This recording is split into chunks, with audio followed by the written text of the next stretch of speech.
అందరికీ నమస్కారము. నా పేరు లక్ష్మి. సీతారామం 14 భాగము. రచయిత కీర్తిరెడ్డి గారు. సీత అడుగు లోపలికి వేసి డోర్ దగ్గరే ఆగిపోతుంది. రామ్కు సీతను చూసి గుండె వేగం పెరుగుతుంది. రామ్ డోర్ దగ్గరికి వచ్చి సీత చేయి పట్టుకొని లోపలికి రా అంటూ బెడ్పై కూర్చోబెట్టి బయటికి వెళ్ళి అన్ని డోర్ లాక్ చేసి వచ్చి సీత పక్కన కూర్చుంటాడు. తన గుండె చప్పుడు తనకే వినిపించేటట్టు కొట్టుకుంటుంది సీత గుండె. ఒళ్ళంతా చెమటలు పడుతుంటే వణుకుతున్న చేత్తో పాలు అంటుంది సీత తల దించుకొని. సీత గడ్డం కింద చెయ్యి పెట్టి తల పైకెత్తుతాడు రామ్. తల ఎత్తి కళ్ళు వాల్చేస్తుంది సీత. నీకు ఇష్టం లేదనే పొట్టి, నీకు ఇష్టం లేకుండా ఏదీ జరగదు. భయపడకు పొట్టి, పడుకో అంటూ రామ్ సీత పక్క నుండి లేవబోతాడు. సీత చప్పున రామ్ చేయి పట్టుకొని కళ్ళతో వెళ్ళొద్దు అంటుంది. రామ్ సీత మొహం 2 చేతుల్లో పట్టుకొని ఎక్కడికి వెళ్ళట్లేదే, భయపడకు అంటాడు. సీత తలదించుకొని నాకు ఇష్టమే కానీ భయమేస్తుంది అంతే అని పాలు సగం తాగి ఇవ్వండి అంటుంది. ఆహా పొట్టి, ఫస్ట్ నైట్ రోజు ఎవరైనా గ్లాస్తో పాలు తాగుతారా అంటాడు రామ్ చిలిపిగా సీత వైపు చూస్తూ. సీతకు వణుకొస్తుంది.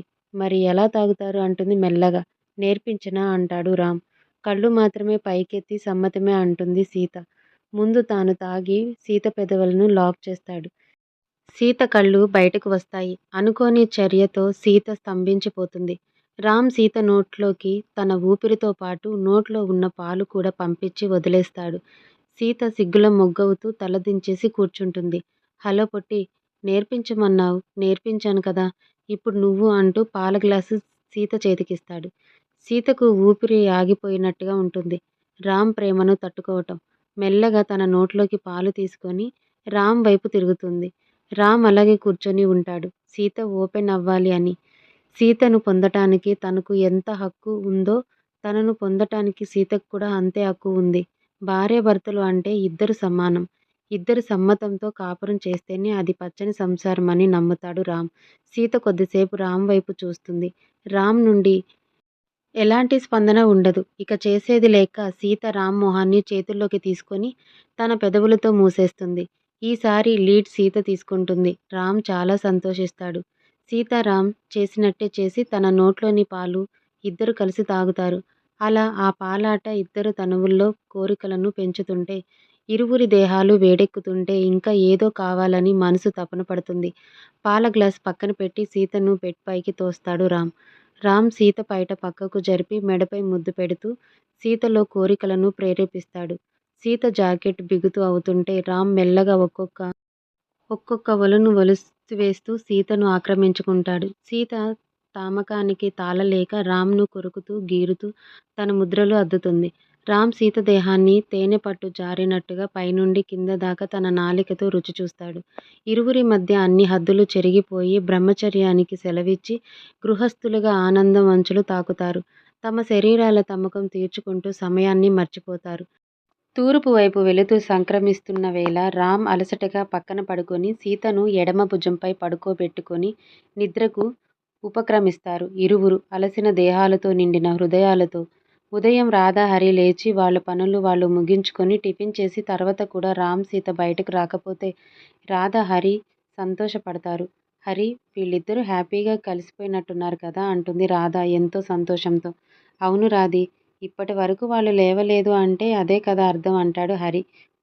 చివరకు మన ఆశ ఫలించింది హరి. అన్నయ్యకు ఆడపిల్లలకు ఆమడ దూరం అసలు పెళ్లి చేసుకుంటారు అని అనుకోలేదు. అలాంటిది అసలు అమ్మాయిని ఇష్టపడటం, తనతో హ్యాపీగా కలిసిపోవటం అయితే నేనస్సలు అనుకోలేదు హరి. నిజంగా ఈరోజు చాలా హ్యాపీగా ఉంది హరి. అవునా, అయితే ఈరోజు నేను కూడా ఇంట్లో ఉండిపోనా రాధి? ఎందుకు హరి, మనం కూడా ఫస్టే చేసుకుందాం. అదేంటి హరి? అది అప్పుడు మనం ఫస్ట్ నైట్ చేసుకున్నాం కదా, ఇప్పుడు ఫస్టే చేసుకుందాం. అసలు మనం ఎప్పుడూ ట్రై చేయలేదు కదా డార్లింగ్ అంటాడు. మీరు ఏది అనుకున్నా మీకు అనుకూలంగా మార్చుకుంటారు మీరు బాబోయ్. అలాగే కళ్ళు మూసుకోండి, నేను వెళ్ళిపోతాను ప్లీజ్ అంటుంది సీత. తన ఒంటిపై నూలుపోగు కూడా లేనిది తలుచుకొని సిగ్గుపడుతూ. సరే వెళ్ళు, మళ్ళీ ఒక 2-3 గంటల్లో నా చేతుల్లో ఉండేదే కదా అంటాడు కౌగిలి వదులుతూ. ఏంటి మళ్ళీనా? మహాప్రభో, నేను చచ్చిపోతాను, నాకు ఇవాళ రెస్ట్ అండి అంటుంది సీత బాత్రూంలోకి పరిగెడుతూ. ఏంటి, జాబ్ జాయిన్ అయ్యి 24 గంటల్లోపే లీవ్ ఇవ్వరే పొట్టి, వారానికి ఒక్కటే హాలిడే, అది ఏ రోజు కావాలో ఆలోచించుకో అంటాడు. రామ్ బయట నుండే అరుస్తాడు. స్నానానికి వెళ్ళిన సీత ఆ మాటలు వింటూ ముసిముసి నవ్వులు నవ్వుకుంటూ రాత్రి రామ్ చేసిన అల్లరి గుర్తు చేసుకుంటూ స్నానం చేసి అందంగా ముస్తాబయ్యి రాధ వాళ్ళ ఇంటికి వస్తుంది. డోర్ మూసి ఉండటం చూసి తిరిగి రామ్ దగ్గరకు వెళ్ళి వదిన పడుకున్నట్లున్నారు రాఘవ్ గారు అంటుంది. అవునా, ఏమైనా బాలేదా, డోర్ కొట్టినావా అని అడుగుతాడు రామ్. లేదు, పడుకున్నారేమో అని వచ్చేసా అంటుంది సీత. సరే, నేను స్నానం చేసి వచ్చాక ఇద్దరం కలిసి వెళ్దాం ఆగు అంటూ రామ్ స్నానానికి వెళ్తాడు. స్నానం అయిపోయాక ఇద్దరూ బయటకు రాగానే రామ్ హరి కార్ వైపు చూసి నవ్వుతూ పొట్టి, వీళ్ళు మనకి ఫస్ట్ నైట్ అరేంజ్ చేసి బాగా టైర్డ్ అయిపోయినట్టున్నారే, మీ అన్నయ్య కూడా షెడ్డుకు వెళ్ళలేదే, అదిగో కార్ బైక్ అక్కడే ఉన్నాయి అంటాడు రామ్. అప్పుడు చూస్తుంది సీత కార్ బైక్ అక్కడే ఉండటం. ఇప్పుడు వాళ్ళని డిస్టర్బ్ చేసి వంట చేయటం వద్దులే, నేను బయటకి నుంచి తెస్తాను అంటూ రామ్ బయటకు వెళ్ళి కాసేపు అయ్యాక నలుగురికి పార్సల్స్ తీసుకొని వచ్చి హరి రాధ వాళ్ళ డోర్ తడతాడు. రాధ అప్పటికే లేచి స్నానం చేస్తుంటుంది. హరి వచ్చి డోర్ తీయగానే ఏంటి బావ సంగతి అంటూ కళ్ళు ఎగరేస్తూ అడుగుతాడు రామ్. ఏం సంగతిరా, ఏమీ లేదు, మీ చెల్లికి ఓపిక లేదు అని లేవలేదు, మీరు లేవలేదు, అందుకే నేనొక్కడినే ఎందుకు పని చెయ్యాలి అని నేను పడుకున్నా అంటాడు హరి. అంతేనా బావా, నేనింకా మీరు కూడా మళ్ళీ ఒరేయ్ బాబు ఆపరా, మీ ఆవిడ ఉంది, నువ్వు నోరు మూసుకొని ఉండు, పుణ్యం ఉంటుంది అంటాడు హరి రామ్ను చూస్తూ చిన్నగా. ఇంతలో రాధ స్నానం చేసి వచ్చి అక్కడ టేబుల్పై భోజనం సర్దుతూ సీత దగ్గరికి వచ్చి సీత, ఏంటి రాత్రి అంతా సవ్యంగానే జరిగింది కదా అని అంటుంది. సీత తలదించుకొని హా వదినా అంటుంది. రాధ సీతను కౌగిలించుకొని థ్యాంక్ యూ సీత, మా అన్నయ్యను అర్థం చేసుకొని తనతో కలిసిపోయినందుకు అంటుంది రాధ. సీత రాధ వైపు చూస్తూ నేను మీకు థ్యాంక్స్ చెప్పాలి వదినా, మా ఇద్దరి మధ్యలో ఉన్న అపార్థాలు తొలగించడమే కాకుండా మమ్మల్ని ఒకటి చేశారు, మమ్మల్ని ఇద్దరిని కలిపినందుకు మీకు నేను రుణపడి ఉంటాను వదినా అంటూ కళ్ళ నీళ్లతో చేతులు పట్టుకుంటుంది. సర్లే, మనలో మనకు థ్యాంక్స్ ఎందుకు కానీ నా కొడుక్కి ఒక పెళ్ళాన్ని కనివ్వు అంటుంది రాధ. నీకు కూతురు పుడితే రాధమ్మ అంటాడు రామ్. అప్పుడు మీరు కొడుకును కనండి, ఇప్పుడు అందరూ పెద్దవాళ్లను చేసుకుంటున్నారు కదా అంటుంది రాధ. సర్లే, పుట్టి పెళ్ళి వయసు వచ్చాక కదా, ఇప్పటి నుండే ఎందుకు ఆలోచన, భోజనం చేద్దాం ఆకలికి దంచేస్తుంది అంటాడు హరి. నలుగురు కలిసి సంతోషంగా భోజనాలు ముగిస్తారు. కాసేపు సరదాగా మాట్లాడి మళ్ళీ ఎవరి బెడ్రూమ్లోకి వాళ్ళు వెళ్ళి తిరిగి రతి మన్మథ క్రీడల్లో మునిగిపోతారు. హైదరాబాద్లో ఏవండి, ఇంకా ఎన్ని రోజులు మనకు ఈ ఎదురు చూపులు, దివి కనపడని ఇప్పటికి 2 నెలలు అయిపోయింది. ఎవరైనా కిడ్నాప్ చేస్తే ఇన్ని రోజులు ఎందుకు డబ్బులు డిమాండ్ చేయరు? ఏదైనా జరగరానిది జరిగితే మాత్రం నేను బ్రతకలేను, ప్లీజ్ అండి, ఏదైనా చేసి నా బిడ్డను నాకు తెచ్చివ్వండి అని బోరున విలిపిస్తుంటుంది మాధవి. నాకు మటుకు బాధ లేదనుకుంటున్నావా మధు, ఉన్న ఒకగానొక బిడ్డ కళ్ళ ముందు నుండి మాయమైతే నాకు మనశ్శాంతి ఎలా ఉంటుంది? ఏమీ జరిగి ఉండదు మధు, ఏదైనా జరిగితే కూడా బయటపడుతుంది, ఇన్నాళ్ళు దాగదు, కాబట్టి నువ్వు ధైర్యంగా ఉండు. ఇందు సరైన సమయంలో అమెరికా వెళ్ళింది, లేకపోతే ఈ పాటికి వాళ్ళు తిరిగిన ప్లేసులు జల్లెడ పట్టి నా కూతుర్ని తెచ్చుకునేవాణ్ణి అంటారు మోహన్ గారు. వసంత్ అదంతా విని ఇప్పుడు తెలుస్తోందన్నయ్య, కడుపు కోత, నా బిడ్డను నాకు దూరం చేసినప్పుడు నేను బాధపడుతుంటే పిచ్చి పట్టిందన్నారు కదా వసంత, ఈ సమయంలో నీవు మమ్మల్ని దెప్పటానికి చూస్తున్నావా? నీ బిడ్డ తప్పిపోవటం అనుకోకుండా జరిగింది, నీకు పెళ్లి జరిపించి మళ్ళీ వాడిని నీ దగ్గరికి చేర్చాలి అనుకున్నా, కానీ నీ నుండి పూర్తిగా దూరం చెయ్యాలనే కాదు, అనుకోని సంఘటన వల్ల వాడిని మళ్ళీ తీసుకురాలేకపోయాను, అంతేగాని తల్లి బిడ్డను వేరు చెయ్యాలని కాదు అంటారు మోహన్ గారు. దివి కనపడకపోవటం నాకు బాధగానే ఉందన్నయ్య, నా చేతుల్లో పెరిగింది, కానీ నా బాధ అప్పుడు మీకు అర్థం కాలేదని అంతే. మన దివికి ఏమీ జరిగి ఉండదు, క్షేమంగా తిరిగి వస్తుంది, ఊరుకో వదినా, నువ్వు బాధపడి అన్నయ్యను బాధ పెట్టకు అంటుంది వసంత. మీ ఫ్రెండ్ మినిస్టర్ అయ్యుండి ఏం సహాయం చేయలేకపోవటం ఏంటి అసలు? ఆయనకు మనకు సహాయం చేయాలని లేదేమో అన్నయ్య, మీరు వేరే దారిలో వెతికితే ప్రయోజనం ఉంటుందేమో చూడండి అంటూ అక్కడ నుండి తన రూంలోకి వెళ్ళిపోతుంది వసంత. ఏంటండి వదిన అలా అంటున్నారు? మీ ఫ్రెండ్ను నమ్ముకొని తప్పు చేస్తున్నామా? వేరే దారి అంటే ఎలా వెతకాలి అంటుంది మాధవి మోహన్ గారిని చూస్తూ. లేదులే మధు, వసంతకు జేవిఆర్ మీద ఉన్న కోపంతో అలా అంటుంది కానీ తను కర్ణాటక మంత్రులతో కూడా మాట్లాడి మన దివి కోసం వెతికిస్తున్నాడు, వాడి మధ్య ఉంది, నాకు వాడిపై నమ్మకం ఉంది, నీవు టెన్షన్ పడకు, నాకు పనుంది, బయటికి వెళ్ళాలి, నువ్వు జాగ్రత్త, ఎక్కువ ఆలోచించకు, మన దివి క్షేమంగా తిరిగి వస్తుంది, నాకు నమ్మకం ఉంది అంటూ మోహన్ గారు బయటకు వెళ్ళిపోతారు. రామ్ ప్రేమలో సీతకు రోజులు క్షణాల్లో గడిచిపోతాయి. రోజులాగే పని మనిషి వచ్చి పనిచేసి వెళ్ళాక సీత స్నానం ముగించుకొని తమ ఇంట్లో దీపం వెలిగించి తిరిగి హరి వాళ్ళ ఇంట్లో దీపం పెట్టి దేవుడికి దండం పెట్టుకొని టిఫిన్ చేయటానికి కిచెన్లోకి వెళ్తుంది. రాధ కూడా లేచి కొంచెం ఓపిక తెచ్చుకొని కిచెన్లోకి వస్తుంది. వదిన, నేను చెప్తాను కదా, మీరు వెళ్ళి రెస్ట్ తీసుకోండి అంటుంది సీత రాధ వైపు చూస్తూ. పర్వాలేదు, నాకిప్పుడు కొంచెం బాగుంది. మరీ పడుకొని పడుకొని బోర్ కొడుతుంది సీత. కొద్దిసేపే కదా, తర్వాత పడుకుంటాలే అంటుంది రాధ. ఇద్దరూ కలిసి టిఫిన్, లంచ్ బాక్సులు పనులు ముగిస్తారు. నలుగురు కలిసి టిఫిన్ తిన్నాక రామ్ తన వాలెట్ దొరకటం లేదని సీతను కేకవేస్తాడు. అక్కడే ఉంటుంది అని రాఘవ్ గారు, నేను చూడలేదు, మీరు ఎక్కడ పెట్టారో అక్కడే ఉంటుంది అంటుంది హరి వాళ్ళ ఇంట్లో నుండే. రామ్ ఇంకా గట్టిగా అరుస్తాడు. నేను పెట్టిన దగ్గర లేదు అని ఉదయం పని మనిషి వచ్చి వెళ్ళింది కదా, తను అలాంటి మనిషి కాదే, మరి ఏమై ఉంటుంది అనుకుంటూ రామ్ దగ్గరికి వస్తుంది. డోర్ వెనకాల నుండి లోపలికి రాగానే వెనుక నుండి వాటేసుకొని, ఏంటి పొట్టి, దూరం దూరం ఉంటున్నావు, అసలు పిలిస్తే గాని రావా అంటాడు భుజంపై గడ్డంతో రాస్తూ.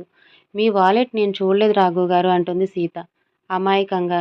రామ్ నవ్వుతూ ప్యాంట్ పాకెట్లో నుండి పర్సు తీసి చూపిస్తూ, ఇప్పుడు చూడు పొట్టి అంటాడు.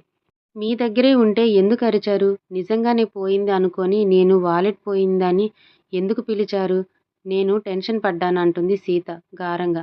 రామ్ సీతను ముందుకు తిప్పి ఇద్దరి పెదాలు ముడివేస్తాడు. క్షణాలు నిమిషాలుగా మారుతుంటే ఊపిరి క్షణాలు నిమిషాలుగా మారుతుంటే ఊపిరి భారమయ్యే సమయానికి వదులుతాడు. ఇందుకు పిలిచానే పొట్టి, వచ్చి ముద్దు పెట్టవే అంటే బాగోదని వాలెట్ కనపడలేదన్నా. నీకు టెన్షన్ పెట్టకుండా రేపటి నుండి ముద్దు ఇచ్చి వెళ్ళవే అని పిలుస్తాలే అంటాడు రామ్ సీత వైపు ఓరగా చూస్తూ. ఓయ్ బాబోయ్, అప్పుడు కానీ వదిన నాతో చెడుగుడు ఆడుకోదు. ఇప్పుడు వెళ్ళి ఏం చెప్పాలా అని సతమతమవుతుంటే అని అంటూ రామ్ గుండెల్లో మొహం దాచుకొని, నాకు యాక్సిడెంట్ జరగటం నా మంచికే జరిగింది. అప్పుడు బాధపడ్డా, దానికంటే ఇప్పుడు చాలా చాలా సంతోషంగా ఉన్నా. ముందు నా జీవితం ఎలా ఉంటుందో గుర్తులేదు కానీ ఇప్పుడు ఉన్నంత సంతోషంగా లేకపోవచ్చు. ఇది నా గుండె చెప్తుంది అంటూ రామ్ కౌగిలిలో ఒదిగిపోతుంది సీత. పొట్టి, నీ జీవితమే కాదే, నా జీవితం కూడా చాలా మారిపోయింది నువ్వొచ్చాక. నిన్ను చూడగానే నచ్చేశావు. ఎందుకో తెలీదు, కానీ నువ్వు నా కోసమే పుట్టావు, నేను నీ కోసమే పుట్టాను అనిపిస్తుంది. అసలు నీకు నాకు సంబంధం ఏంటో ఎలానో తెలీదు కానీ నా మనసు నిన్ను చూడగానే నా దానివి అని గుర్తించింది పొట్టి. నీకు నాపై ఇష్టం ఉన్నా లేకున్నా నేను మాత్రం నిన్ను జీవితాంతం కోరుకునేవాణ్ణి పొట్టి.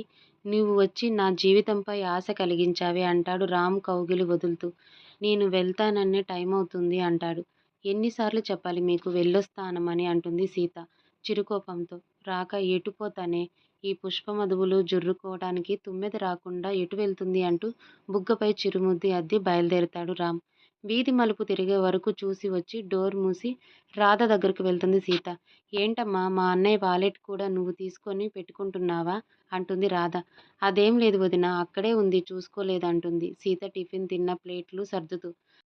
మరి నీ పెదవి ఏంటి రెడ్ రెడ్గా అయ్యింది, పెదాలతో వెతికారా నిధి అంటుంది కొంటిగా రాధ.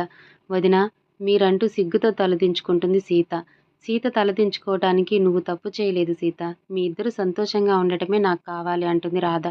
మేము చాలా సంతోషంగా ఉన్నాం వదిన. నాకు ఇంత మంచి లైఫ్ని ఇచ్చినందుకు మీకు ఏమిచ్చి రుణం తీరదు. రామ్ గారి ప్రేమ సునామీ. అసలు ఎవరో నేను ఎక్కడికి వెళ్ళాలో కూడా తెలియని నాకు ఇంత ప్రేమ అందటం నా అదృష్టం వదిన. మీరు అన్నయ్య రామ్ గారు నా జీవితంలోకి రావటం నా పూర్వజన్మ సుకృతం అంటూ రాధ వైపు కృతజ్ఞతగా చూసి చెప్తుంది సీత. వీళ్ళ ప్రేమలో మునిగి తేలుతుంటే అక్కడ సిఐ ఇంకా గోపి వీరిని ఎలా విడగొట్టాలి, సీతని ఎలా పొందాలి అని అన్ని ప్రయత్నాలు చేస్తుంటారు. అక్కడ అమెరికాలో ఉన్న పెళ్లికి వెళ్ళిన ఇందు దివిజ ఫోటోకు ప్రతి గంటకు ఒకసారి కాల్ చేస్తూ ఉంటుంది. తను వచ్చేసేయమంటుంది అన్న ఆశ ఫోన్ కలవకపోవడంతో రాలేదన్న నిరాశలతో రోజులు గడిపేస్తుంది. హైదరాబాద్లో ఫోన్ మోగితే దివి చేసిందేమో అని ఆశతో లిఫ్ట్ చేసి బాధగా కట్ చేయటం, గేట్ చప్పుడు కాగానే దివి వచ్చేసిందేమో అని ఆతృతగా ఎదురు చూస్తున్న తల్లిదండ్రి, అత్త ఏడుపు చూపులతో రోజులు గడిపేస్తున్నారు. కొందరు ప్రేమతో కాలం గడిపేస్తుంటే, కొందరు కోరికతో గడిపేస్తుంటే, కొందరు బాధతో గడిపేస్తుంటే, మరికొందరు ఆశతో గడిపేస్తుంటే ఎవరి కోసం ఆగని కాలం పరుగులు పెడుతుంది. రాధకు 7వ నెల రావటంతో శ్రీమంతం చేయటానికి విస్తృతంగా ఏర్పాట్లు చేస్తుంటారు రామ్, హరి ఇంకా సీత పక్కింటి ఆంటీ సాయం తీసుకొని.